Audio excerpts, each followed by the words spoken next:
Hello friends, मैं Nachiket study से आज आपके लिए लास्ट चैप्टर लेके आई हूँ। Chapter 11 electricity. इसमें हम टॉपिक कवर करेंगे electric power, what, unit and kilowatt. तो पहले देखेंगे पावर। तो फॉर एग्जांपल अगर हम ले लें कि 2 पर्सन्स हैं, उसमें से पहले पर्सन ने अपना काम 1 आवर में कंप्लीट किया और सेकंड ने 2 आवर्स में, तो डेफिनेटली हम यही सोचेंगे कि उसने जल्दी काम कंप्लीट कर दिया, मतलब वो बराबर कर रहा है, अच्छे से कर लिया और फटाफट।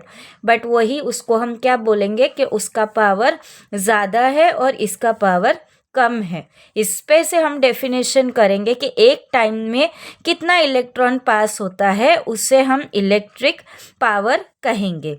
पावर का शॉर्ट फॉर्म है P, एनर्जी का है E, टाइम का है T। तो फर्स्ट बेसिक फॉर्मूला बनेगा P is equal to E/T। Joule के रूल के हिसाब से मैं आपको एग्जाम्पल से समझाती हूँ। तो ये मैंने एक सर्किट बनाया है जिसका पॉइंट एक है A एंड दूसरा पॉइंट है B। तो अगर यहाँ से B से A के तरफ इलेक्ट्रॉन पास हो रहे हैं तो हम क्या करेंगे, कैसे पास होगा? वो कुछ काम कर रहा है तभी वहाँ से यहाँ तक इलेक्ट्रॉन पास होगा ना, अपने आप तो कुछ नहीं होगा। तो काम कर रहे हैं इसलिए यहाँ पे आएगा वर्क। काम को हम क्या बोलते हैं? वर्क। और अपॉन टाइम, कितने टाइम में यहाँ से यहाँ इलेक्ट्रॉन पास हुआ वैसा। तो उससे हमको क्या मिलेगा? पावर मिलेगा। वर्क अगर ज़्यादा होगा तो पावर ज़्यादा होगा और टाइम कम कंज्यूम होगा, और वर्क अगर कम होगा, पावर कम होगा, तो टाइम ज़्यादा कंज्यूम होगा, है ना। इसी पर से ही हमको इसका स्मॉलर यूनिट एसआई यूनिट भी मिल रहा है। उसके क्या है? वो जूल का यूनिट है। वर्क का जूल का यूनिट क्या है? वर्क का यूनिट क्या है? एसआई यूनिट जूल है। और टाइम का है सेकेंड, तो J/S। इसको हम लिखेंगे J/S-1। इसका एक एसआई यूनिट है, स्मॉल यूनिट है। इसको हम शॉर्ट फॉर्म में क्या बोलेंगे? जो 1 वर्ड है वो है वॉट, जो हम हर रोज हमारे डे टू डे लाइफ में भी यूज करते हैं ना, वॉट शब्द। हमारा बल्ब इतने वॉट का है, हमारे ट्यूबलाइट इतना वॉट का है ना। तो वो यहाँ से आता है ना। अब आएगा P। हमने ये देखा power is equal to work upon T। तो जूल का रूल के हिसाब से वर्क का फॉर्मूला क्या है? H/T है। तो हम इसके ऊपर से हम यहाँ वर्क की जगह पे क्या करेंगे? H लगा देंगे। तो H/T, इससे भी हमको पावर मिल जाएगा।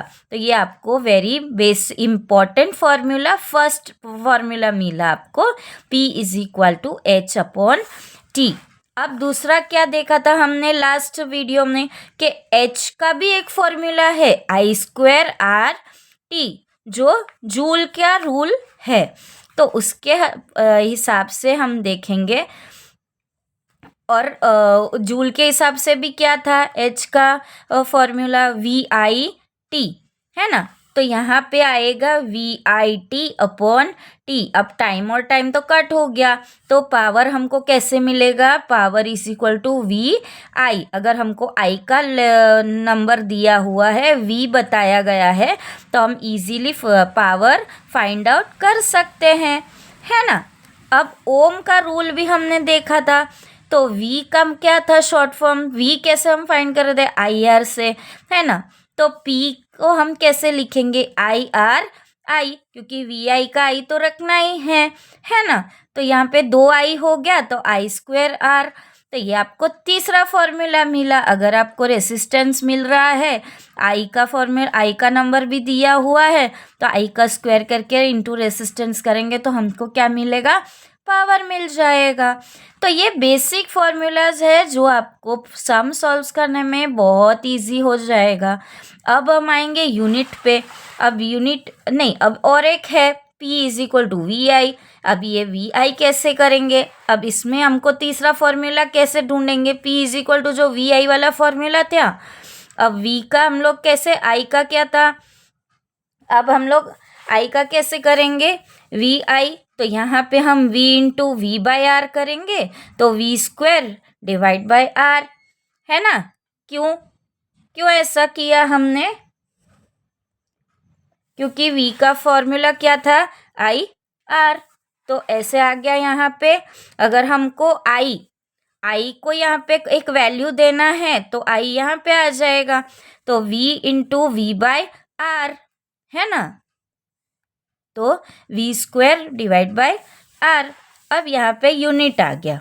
यूनिट हम कैसे देखते हैं, यूनिट कैसे बताते हैं, तो P = E/T, वो बेसिक फॉर्मूला है। तो अगर हमको एनर्जी चाहिए तो एनर्जी अगर इस साइड आ गया तो P इंटू T हो जाएगा, पावर इंटू टाइम। अब जूल के हिसाब से कैसे बोलेंगे, वर्क पर सेकेंड है ना, वॉट सेकेंड, सॉरी वर्क नहीं, वॉट सेकेंड। तो यहाँ पे वॉट सेकेंड की जगह पे क्या बोलते हैं, 1 kilowatt hour, 1 kilowatt hour. Watt second एक स्मॉलर यूनिट है।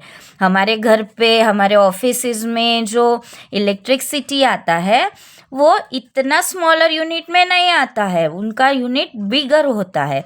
तो bigger unit is kilowatt hour. 1 kilowatt hour कितना होता है, 1 यूनिट। एग्जाम्पल देखेंगे, 1 kilowatt hour = dash watt second. अब किलोवाट कितना होता है, 1000, और आवर का अगर हम सेकेंड करेंगे तो 3600, इनको मल्टीप्लाई करेंगे तो 36 और ये लैक्स हो जाएगा, है ना, वर्क पर सेकेंड या जूल के हिसाब से। अब इसका माप हम लेने जाएंगे 1 किलोवाट आवर के हिसाब से, तो जितने 0.0 हैं वहाँ पॉइंट लगाएंगे, यानी 3.6 इंटू 10⁻⁶ जूल, ऐसा बोलेंगे। ये आपको इम्पोर्टेंट है, ये आप अगर लर्न भी कर देंगे तो भी इजी रहेगा, क्योंकि this is the most important question, ये बार बार पूछते हैं। वैसे ही आपको कंफ्यूज करेंगे, 5 यूनिट = कितना किलोवाट आवर, तो 5 किलोवाट आवर। और अगर 10 किलोवाट आवर है तो कितना यूनिट आएगा, तो 10 यूनिट्स। तो इस हिसाब से इतने फॉर्मूलाज अगर आप क्लियर करेंगे तो आपको आगे के इसके सम्स करने में इजी रहेगा, ठीक है। तो हम नेक्स्ट वीडियो में मिलते हैं इसके सम्स लेके। Thank you.